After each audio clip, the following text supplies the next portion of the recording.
Again, my name is Cheri. That's great. I'm a believer in Jesus Christ, and I'm in recovery for chemical dependency. I was born in Dothan, Alabama on August 3rd, 1976.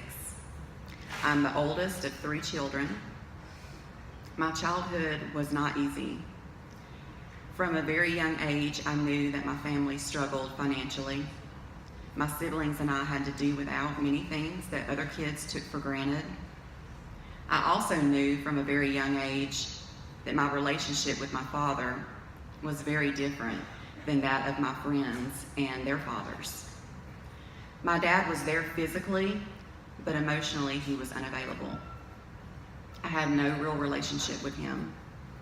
In fact, I always felt like a burden to him and like he resented me. That is very hard to understand as a little girl. Feeling that my father didn't love me, coupled with the fact that I was a poor kid, led to feelings of insecurity and an extremely low self-esteem as a child. I started to experience severe social anxiety, which everyone else labeled as being shy. The fact is, I didn't feel good enough as a person. Since I didn't have the material things that my classmates had, I felt inferior to them. I lost my place, hold on. Since my dad neglected me emotionally, I felt unwanted. I felt like I wasn't worthy of his time, so I felt like I wasn't worthy of anyone's time. I felt like I wasn't worthy of his love, so I felt like I wasn't worthy of anyone's love.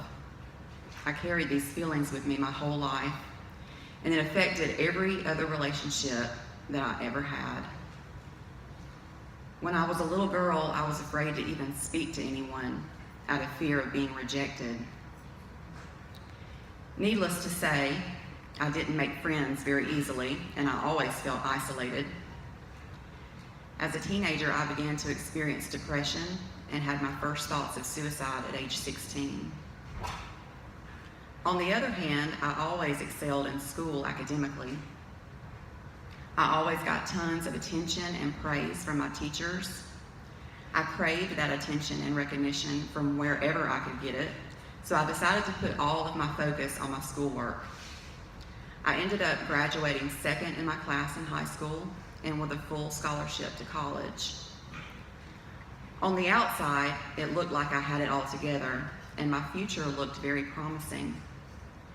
But on the inside, I was hurting, and I knew something was missing. My mom had been taking my brother and sister and I to a small Baptist church down the street from our house for a couple of years. One night, the preacher stopped by our house to visit, and he led me in the prayer of salvation that night. I understood that my soul had been saved, but what I did not understand was that God had a plan for my life and that I needed to submit to his will. So after that night, nothing really changed in my life. I knew who Jesus was, but I did not know him personally, and there was a big difference. Right before I graduated high school, I met the man who would become my husband. Not long after we started dating, I found out he smoked marijuana. I decided to try it for myself. I was hooked immediately, as I found that it took away all of my anxiety. So I began self-medicating with this drug on a daily basis. When I was 19, we got married. A year later, my son Brandon was born. I didn't know how to be a parent. I was still a child myself, and now I had a family to care for. I stayed clean during the pregnancy, but then started using again. A short time later, I began experimenting with other drugs and eventually found my drug of choice, methamphetamine. At first, it was just for fun. It was just to feel good and to escape the pressures of life, to ease my anxiety. But then it really got a hold of me, and my addiction became completely out of control. I would stay up for days, not eat for days, and I began to neglect my child. I would leave him with his grandparents for days at a time just so I could continue my binge. I was working as a bank teller at the time. I had become so dependent on the drug that I was taking it to work with me and getting high in the bathroom at the bank during work. I felt like I could never get enough. My husband and I stopped paying all of our bills and began spending all of our money on the drug. It wasn't long before I was filing for divorce and bankruptcy. I decided I had to get clean and get my life together for my son, who was only 5 years old at the time. With some professional help, I was able to do so. Over the next 10 years, I focused on raising my son, advancing my career, and going back to school for my master's degree. I would occasionally go to church because I felt like I needed to take my son to church to be a good mother. But we didn't have a church home and usually just visited a different church every time we went. I still did not know that I needed a relationship with Jesus. I felt like I was doing fine on my own. I was a single mother, but I was very independent. I had worked my way up in my career to the position of a private banker for high net worth clients, and I had just bought my first house. Life seemed almost perfect, but I still felt something was missing. There was something missing, but it was not what I thought. I was lonely, and I honestly thought that finding the right man would make my life complete. Around this time, I did meet a man, and I fell head over heels for him very fast. I had no idea that I could be addicted to a person, but I soon became addicted to him. And it was just like being addicted to a drug. I confused this addiction with love. And so I thought that I was in love with him and that I had found the man that would make my life complete. He seemed to feel the same way about me, or at least he led me to believe that he felt the same. But there were several things he was not being honest with me about. When we met, I did not know that he was a drug addict. I found out about 6 months after we started dating, when he pulled out a pipe out of his pocket and handed it to me. He already knew about my past addiction to meth, and I told him again how that drug had destroyed my life. And then I took the pipe out of his hand and I used again for the first time in 10 years. I could have said no, but I thought maybe it would be different this time. I thought after so many years of sobriety that maybe I could use just this one time and everything would be fine. But mostly I thought that I might lose him if I didn't. And even though I now knew he was a drug addict, I would still have done anything not to lose him. Remember, I was addicted to him. And just like any other addiction, it was strong and it was destructive. And so began my second round of active addiction to methamphetamine. The next 4 years were a living nightmare. The man I loved became a different person almost overnight. He was emotionally abusive to the point that I did not know who I was anymore. I completely lost my identity in trying to be who he wanted me to be. I was so wrapped up in trying to make him love me when I knew that he didn't and probably never would. At the time, I was doing very well at work. I had been promoted to the position of mortgage banker for my region. My mind was so twisted that I thought I needed the drug to do my job. I looked like a success at work, but no one really knew what was going on in my personal life. I was completely miserable. My relationship became more and more dependent, more and more abusive, and eventually physically violent. There were many days that I went to work with a black eye, having tried my best to cover it up with makeup. There were many nights that an argument would end with me looking down the barrel of a gun that was pointed at my face.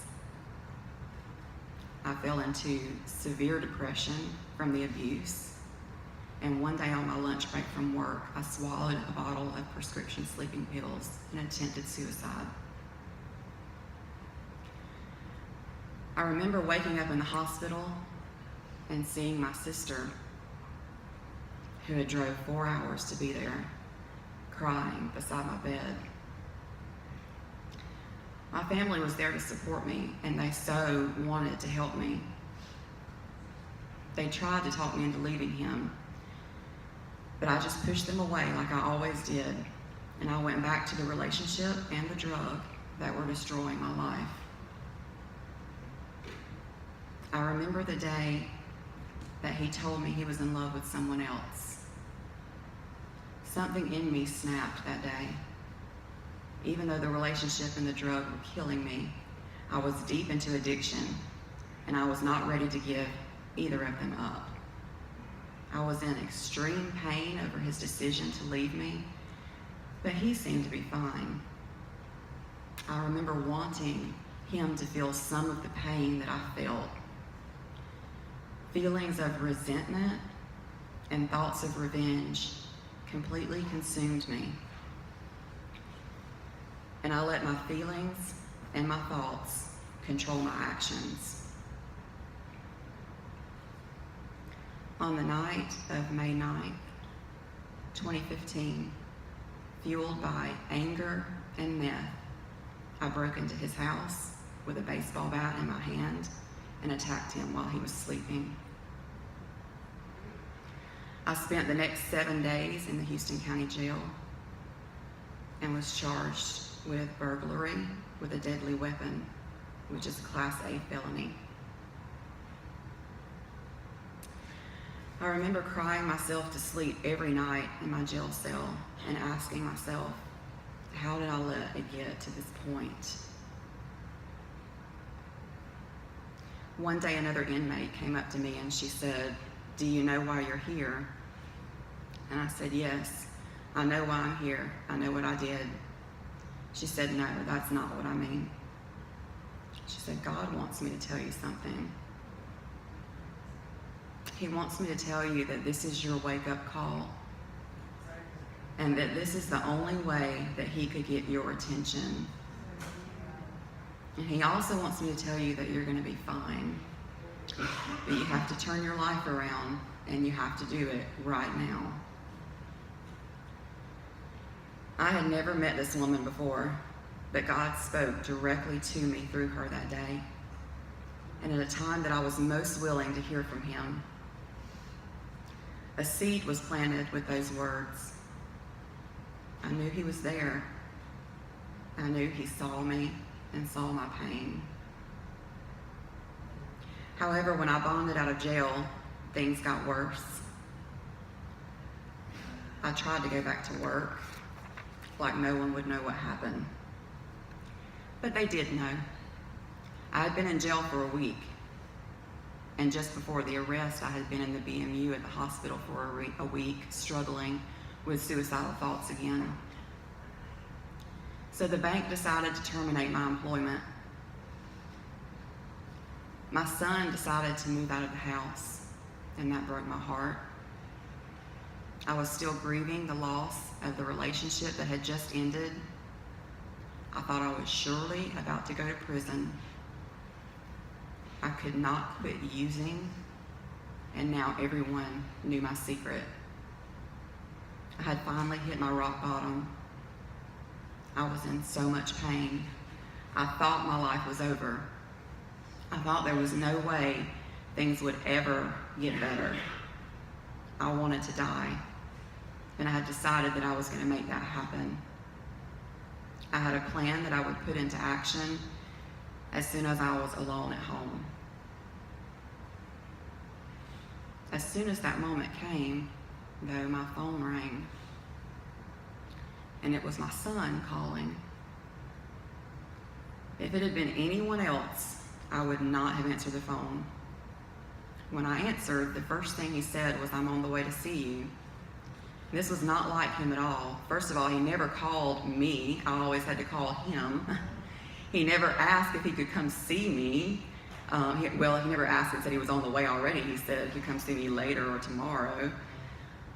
Of course, I couldn't say no, don't come.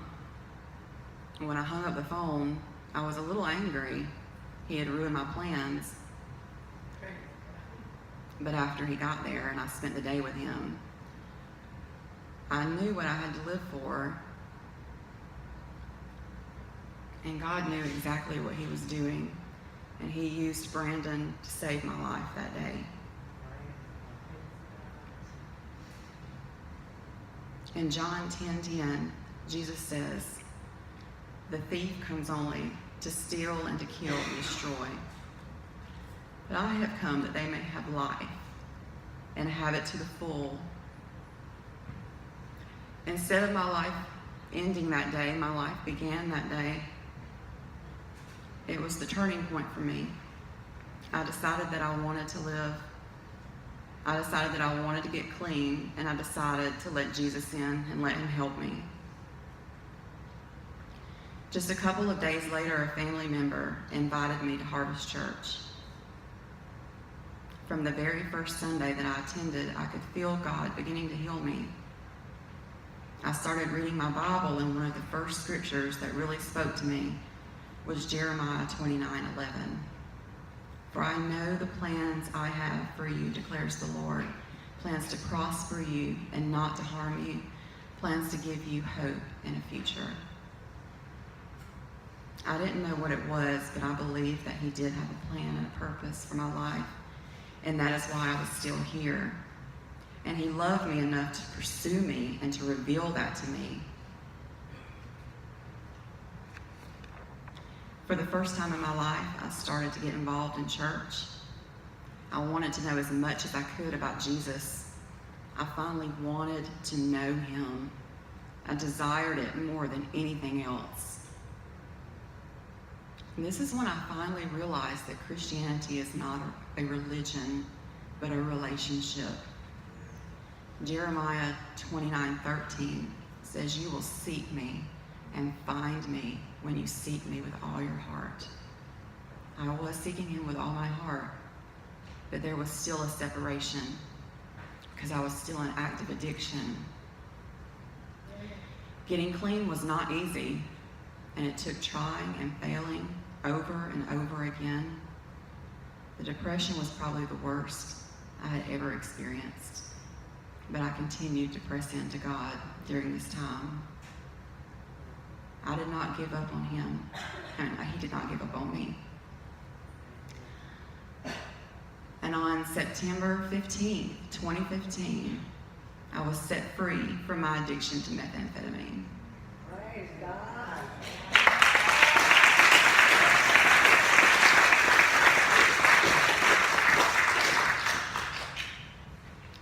I was still afraid that I wouldn't be able to stay clean long term, but God helped me with that too. One Sunday, I flipped over the church bulletin and saw the words "Celebrate Recovery" on the back. I didn't know what Celebrate Recovery was, so I looked it up on the church website. How wonderful that my church, the one God had led me to, would have a Celebrate Recovery program. I decided to come that Friday night. I didn't know anyone here. I was very nervous. But right away, I remember thinking that this was a gift from God. Here were people that had struggled with the same things that I was struggling with, and that could understand what I was going through. God led me here and put all of you in my life to show me that long-term sobriety and true freedom is possible. He led me here and put all of you in my life to show me that I am loved and that I don't have to be ashamed of my past. He led me to a wonderful sponsor who has not only been a remarkable role model, but an amazing friend. Working the steps has led to healing from my past and a whole new life. I'm not proud of my past mistakes, but I am forever grateful to God for allowing me to come to that place of complete desperation, because it drove me into his arms. And his love has changed my life. It was what I was always searching for, and for so many years of my life did not know that I was missing. I am not the same person today that I was 3 years ago, and I will never be the same again. My whole life I played the role of victim. There were some things that happened to me and circumstances that I was born into that I had no control over. But there were also many things that were the direct result of my own choices. Until I entered recovery, I did not want to see or admit that part. I had let so much resentment build up inside of me that I had become a very bitter person, a very angry person, a very mean person. But now I am being changed. I am being transformed into the image of Christ, and the principles of Celebrate Recovery are a catalyst for that change. The 8 principles are based on the Beatitudes of Jesus Christ's Sermon on the Mount. They are direction from Jesus himself on how to live my life. Through this program, I have learned how to love myself and love other people. I have learned how to forgive and how to ask for forgiveness. I have learned to rely on God's strength, not my own. I have learned how to live one day at a time and to trust and wait on God. I now know God's purpose and plan for my life. It is to help other women who struggle with the same issues as I do, and to help them find healing and freedom through Jesus Christ. All the pain that I went through was not wasted. God will use every bit of it for good to help someone else. Romans 8:28 says, "And we know that in all things God works for the good of those who love him, who have been called according to his purpose." My life was a mess, but God is putting it back together his way. My banking career should have been over when I was fired and facing a felony charge. But today, by the grace of God, I have a wonderful job in banking that I absolutely love. I started not to even apply for the job because I felt so defeated after being turned down a few times at other banks. I felt like I was wasting my time. But this bank, with full knowledge of my record, decided to take a chance on me anyway. And this is unheard of in the banking industry, and I know that it was God working on my behalf. I should have received a felony charge and jail time for my crime, but this past May, by the grace of God, the charges were dismissed after I completed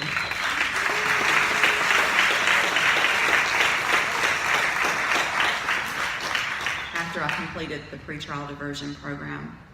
It was a long journey to that point. I waited for 2 years to go to court. That might not seem like a long time, but it is a long time when you're the one waiting. It's a long time when your life is in limbo, when you are completely uncertain of your future, when you know there's a possibility of going back to jail. But I thank God for those 2 years, because he met me in the waiting, and he used that time to teach me so much about patience and about trusting him.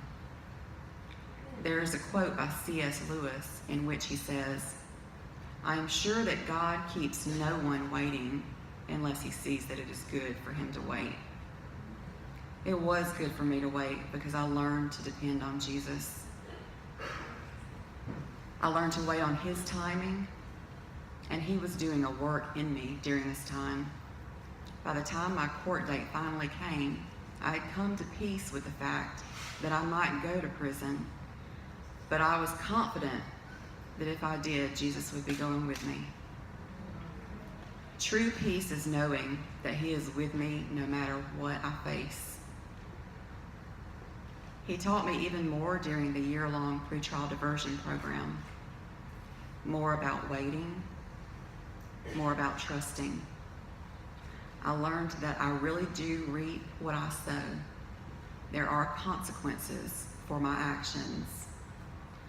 After it was all said and done, that one bad decision made in the heat of the moment cost me $30,000.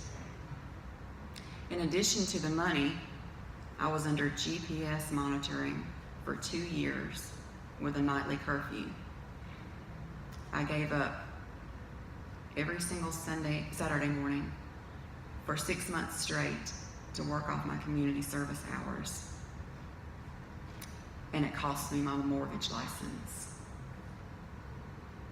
It was a humbling experience and has taught me to slow down and think before any decision I make and ask myself, what will this choice really cost me? This month, by the grace of God, I'm celebrating 3 years clean from meth.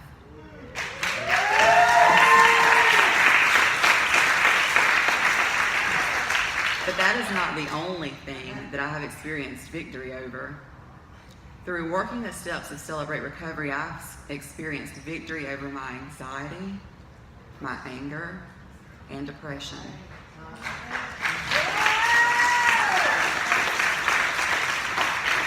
God has restored all of my relationships with my family, and they are a huge support for me and my recovery. My mom and my brother are here tonight. They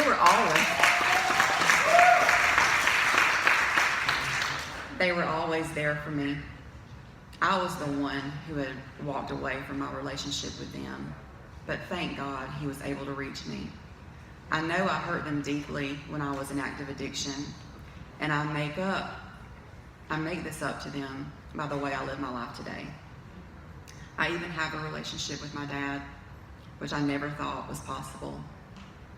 I'm very active in Harvest Church, and Celebrate Recovery is my passion. As the training coach for the ministry, I am blessed to lead monthly training sessions for our leaders and our new leader orientation.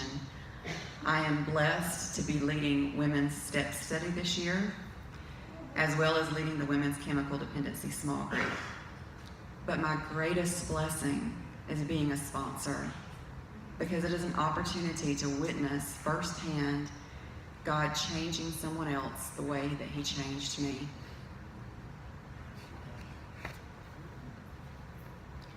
My entire life, the enemy wanted me to believe that I was unloved, and that I didn't deserve to be loved. The greatest lesson that recovery has taught me is to see myself the way God sees me. I'm His child, and I am worthy of love. And I have found real love, a love that completely fills my soul in Jesus Christ. If you are new to recovery, I just want to say to you that no matter what you have done, God loves you and wants to forgive you. No matter what has been done to you, He wants to heal you. No matter what has you bound, He wants to set you free, and He will if you will let Him.